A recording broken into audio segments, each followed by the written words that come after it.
Let's go. I have spent the last around 6 years in this room, and for shooting my videos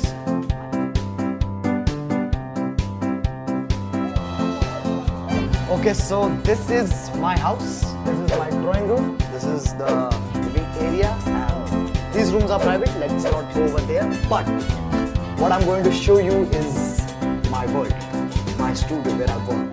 Lots of stairs, yes, so this is the door to my world. Let's go. I have spent the last around 6 years in this room, and for shooting my videos I have this camera, and yes, this is where I live, this is where I preach, and this is where I work.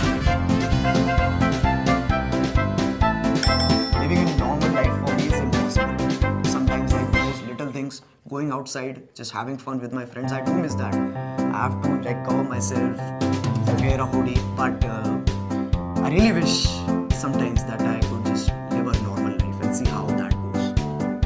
But I mean, this is better. Even if people didn't like it, people checked it out. So that's why I think it blew up. You have to divide a line between what you want to speak and what is right. And you have to use it in a positive way. Otherwise, what's the point of having freedom of speech? So let's to my brother's studio, who produces all kinds. You have to remove your slippers for his studio. That's a big deal. Do not bring your shoes in his studio. Bad, very bad.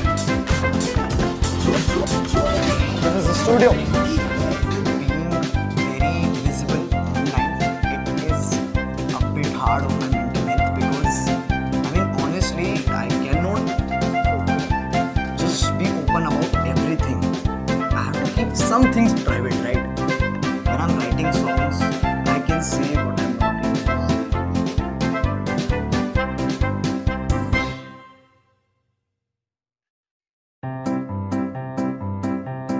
Power brings responsibility, always. So you have to make sure that your audience do not get influenced in a negative way. You're showing them like to never give up, to be happy, be positive, because if you're not doing it, who is?